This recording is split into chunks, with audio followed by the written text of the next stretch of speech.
তো আমি স্যারের সাথে সুর মিলিয়ে বলতে চাই, প্রথমত হলো যে এই যে প্রজেক্ট ফ্রিডম, আপা যেটা জিজ্ঞাসা করলেন এটা দিয়ে আমি শুরু করি। যে প্রজেক্ট ফ্রিডম যে প্রজেক্টটা নিয়েছিল, এইটা তারা এই প্রজেক্টটা থেকে সরে আসার ওয়ান অফ দি মানে অথবা একমাত্র কারণ হলো যে আহ, এই প্রজেক্টটা পুরোপুরি ফেল করেছে এবং America is not capable, American navy এই প্রজেক্ট ফ্রিডমের জন্য কেপাবল না এবং এটা পসিবল না যে একটা সাগরে একটা ব্লকেট দেওয়া হবে এবং তারপরে তাদের পছন্দের শিপগুলোকে স্কট করা হবে।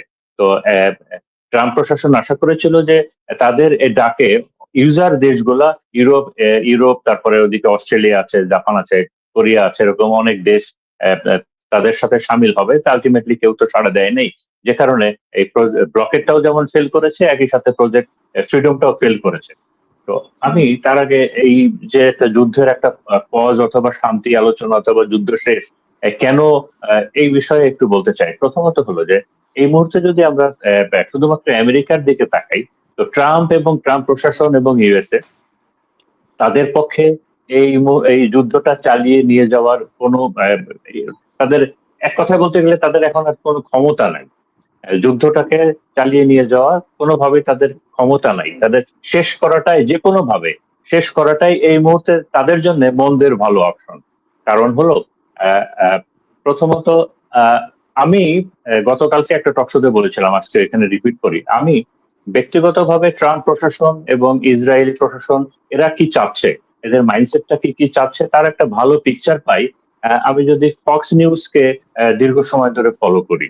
তো এই আমি যদি গত 15 দিনের ফক্স নিউজের সবকিছু সামারাইজ করি, তবে আমার কাছে যেটা মনে হয় যে আমেরিকা এবং ইসরায়েল চেয়েছে যে ইসরায়েল ইরানের উপরে একটা ফাইনাল একটা অফেন্সিভে যাওয়ার জন্য, সেকেন্ড ফেজটা শুরু করার জন্য, এবং আমেরিকার উপরে একটা বড় প্রেশারও ছিল যে এই সেকেন্ড ফেজে যাওয়ার জন্য। এবং তার এবং এই সেকেন্ড ফেজ অপারেশনের জন্য সকল প্রকার ফিজিবিলিটি তারা স্টাডি করেছে। তারা দেখেছে যে তাদের আগের স্ট্র্যাটেজি কাজ করে নাই ইরানের বিপক্ষে। তো তারা এই গত 15 দিনে নতুন স্ট্র্যাটেজি প্রণয়নের চেষ্টা করেছে কিভাবে কি করা যায়। তারপরে তারা দেখেছে তাদের কিন্তু তাদের দেখেছে তাদের অপশন গুলো প্রায় নাই। অপশন গুলো নাই মানে মিডল ইস্টে তাদের বেস গুলো সম্পূর্ণ ডিস্ট্রয়েড হয়ে গেছে। তাদের এয়ার ক্যাপাবিলিটি যদিও ওয়ার্ল্ডের বেস্ট এয়ার ক্যাপাবিলিটি আছে, কিন্তু তারা তাদের এয়ারফোর্সটা এই বিগত 40 দিনের যুদ্ধে উল্লেখযোগ্য কোনো সাকসেস এনে দিতে পারে নাই। আর গ্রাউন্ড ফোর্সের ফিজিবিলিটি তো নাই ইরানে। সেখানে শুধুমাত্র নেভি বাদ ছিল, যে কারণে নেভির একটা বড় সমাবেশও আপনার ওমান সাগরে করেছিল, ইউএসএ করেছিল। এবং তারা আহ, আরব আমিরাতকে একটা লঞ্চিং প্যাড হিসাবে ব্যবহার করতে চেয়েছিল, যে কারণে গত 15 দিনে আরব আমিরাতে ইউএইতে তারা প্রচুর পরিমাণে এয়ারক্রাফট, মিসাইল এবং সৈন্য সমাবেশ, অনেক কিছু সমাবেশ করেছিল। কিন্তু আলটিমেটলি আমেরিকান থিঙ্ক ট্যাঙ্করাই বলছে যে তারা সকল হিসাব কিতাব করে দেখেছে যে কোনো কারণে যদি ওয়ার ব্রেক করে, তবে ইরান যে রিটালিয়েটটা করবে এবং যে অ্যাসিমেট্রিক ওয়ারফেয়ারটা ইরান করবে, এটা হ্যান্ডেল করা তাদের জন্য ডিফিকাল্ট হয়ে যাবে। এবং খুব সম্ভবত, এবং তাদের ভাষা যে খুব সম্ভবত এখন দৃশ্যমান, এতদিন তো দৃশ্যমান হয় নাই, দৃশ্যমান ভাবে মিলিটারিলি আমেরিকা পরাজিত হবে এই সেকেন্ড ফেজে। তো যেটা আমেরিকার জন্য হজম করা খুব ডিফিকাল্ট হয়ে যাবে। এটা হলো একটা বিষয়। আর দ্বিতীয় বিষয়টা হলো যে এটাও আপনার স্ট্র্যাটেজিস্টটা বলছেন যে দুইটা ঘড়ি চলছে, যে টু ক্লক ইজ টিকিং। একটা হলো যে আমেরিকাতে যত যে ইকোনমিক যে প্রবলেম গুলো আছে, জিনিসপত্রের দাম বেড়েছে, একটা প্রশাসনিক অস্থিরতা, তো আলটিমেটলি সবগুলোই everything is turning to political pressure. ট্রাম্পের জন্য পলিটিক্যাল প্রেশার। আবার ইরানেও সেখানেও আপনার প্রশাসনিক অস্থিরতা আছে, জিনিসপত্রের দাম বেড়েছে, তারপরে তাদের আপনার মানুষের লাইফ তো কষ্টের হয়ে যাচ্ছে। তো তাদেরও মানুষের যে সাফারিং গুলা, মানে সকল পেইন, সকল সাফারিং গুলা, everything is turning to the political pressure.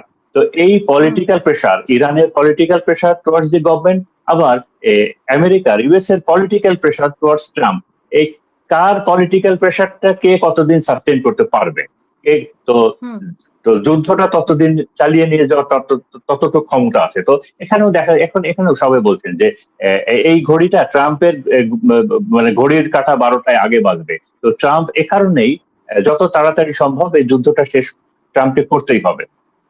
এর পরের যে পয়েন্টটা আমি বলতে চাই, এই বিষয়টা ডেলিভারেট, যেটা হলো যে এই মুহূর্তে আমেরিকা অনেকগুলো ব্রেকিং পয়েন্টের কাছাকাছি চলে গেছে। আমেরিকার অনেকগুলো বিষয় একেবারে ব্রেকিং পয়েন্টের কাছাকাছি চলে গেছে, যে আর এক কদম গেলেই সেটা ভেঙে পড়বে, আর এক কদম গেলে ওই বিষয়টা ভেঙে পড়বে। প্রথমত হলো যে আমেরিকার সিস্টেমটা প্রায় ভেঙে পড়েছে, বিভিন্ন বিষয়ের সিস্টেম। আমি একটু উদাহরণ দিয়ে বলি যে আপনি গত এক সপ্তাহ ইউএস মিডিয়া এবং বিভিন্ন জায়গায় তাদের একটা ক্যাম্পেইন আমি দেখতে পাচ্ছি যে তারা বলছে, যে তাদের অনেকেই বলছে, ইভেন পুরোনো ইউএস এর ভেটারেন যারা আছেন তারাও বলছে যে আমরা আমেরিকার আমাদের সার্বভৌমত্ব ব্যাক চাই, we want to bring our sovereignty back. তার মানে আমাদের সভেরেনিটিটা ইসরায়েলের কাছে হ্যান্ডিক্যাপ হয়ে গেছে। তো আমরা আমাদের এই সভেরেনিটিটা ব্যাক চাই, এবং আমরা চাই আমাদের সিস্টেম গুলা কাজ করুক। আমি সিস্টেম কিভাবে কাজ করছে না একটা ছোট উদাহরণ দিই, দেখেন। এটা ইউএস এরই একজন মিলিটারি স্পেশালিস্ট বলছিলেন যে যে কোনো যুদ্ধের শুরুর আগে আমেরিকার মোটামুটি ধারাবাহিকভাবে তারা 7টা প্রসিডিউর ফলো করে। তার প্রথমটা হলো যে কোন একটা যুদ্ধের আগে তারা এটাকে প্রথমত বলে ইন্টেলিজেন্স এস্টিমেট করে, তারপরে ইন্টেলিজেন্স অর্গানাইজেশন গুলা ওই এস্টিমেট দেওয়ার পরে প্রশাসন একটা ডিসিশন নেয়, তারপরে ইন্টেলিজেন্স অর্গানাইজেশন গুলো তাদের ফাইনাল রিপোর্টটা প্রণয়ন করে। এই ইন্টেলিজেন্স ফাইনাল রিপোর্টটার পরে সরকার তাদের ওই প্ল্যানটাতে যাবে কিনা, কোনো একটা যুদ্ধে জড়াবে কিনা, তারা প্রথম ডিসিশনটা তখন নেয়। তো একই সাথে ওই ইন্টেলিজেন্স ফাইনাল রিপোর্টটা আসার পরে তারা তখন এই বিষয়টা স্টেট ডিপার্টমেন্টকে দেয়, এবং একই সাথে সেক্রেটারি অফ ডিফেন্স যিনি আছেন তার কাছে দেওয়া হয় যে এই দুইটা বিষয়ের ফিজিবিলিটি তোমরা দেখো, এই যে আমরা একটা যুদ্ধে জড়াতে চাচ্ছি এটার ফিজিবিলিটিটা কি। এইটার পরে এটার পরের স্টেপে হলো এই ন্যাশনাল সিকিউরিটি কাউন্সিল অথবা ন্যাশনাল সিকিউরিটি অ্যাডভাইজারি যে বোর্ডটা আছে তাদেরকে ইনভলভ করা হয় এই একটা যুদ্ধের এই ফিজিবিলিটিটা দেখার জন্য। এই একই সাথে ধারাবাহিকভাবে চলে যে আমেরিকার তাদের ফ্রেন্ডলি যে কান্ট্রিগুলো আছে, যতগুলো এলাই আছে, তাদের সঙ্গেও এই বিষয়টা ডিসকাস করা হয় যে আমরা এরকম একটা প্ল্যান করছি, তোমরা তোমাদের মতামত অথবা ভালো মন্দ কিছু একটা বলো। এরপরে হলো যে আপনার ওই লোকাল এলাই যারা আছে, লোকাল মানে যে রিজিয়নে যুদ্ধটা হবে ওই রিজিয়নাল এলাই যারা আছে, যেমন এখানে ইরানের সাথে যুদ্ধ হচ্ছে, তো আমেরিকার মিডল ইস্টের যে এলাই গুলো আছে তাদের সাথে কনসালটেশন দরকার ছিল। তো এইগুলো সব হয়ে যাওয়ার পরে এইগুলো যখন সবগুলো রিপোর্ট মোটামুটি পজিটিভ আসে, তখন এটাকে তখন তারা পেন অ্যান্ড পেপারে নেয় এই বিষয়টাকে। ইউএস অথরিটি তখন তারা এটাকে পেন অ্যান্ড পেপারে নেয়, তারপরে এটাকে কংগ্রেসে অনুমোদনের জন্য পাঠায়, তারপরে দেশের জনগণকে জানায়। তো এই যে এত কিছু করার পরে তারপরে তারা একটা যুদ্ধতে জড়ায়, এবং এই প্রসিডিউর গুলো এই যে 2 বুশের সময় তো 2 বড় বড় যুদ্ধ হয়েছে, ইরাকে হয়েছে, আফগানিস্তানে হয়েছে, জর্জ ডব্লিউ বুশ এবং বুশ জুনিয়র দুজনের। তো এই সেম প্রসিডিউর, এটা অনেকটা একটা এসওপি টাইপের ইউএস এর জন্য। তো এই যে আমি প্রথমে যেটা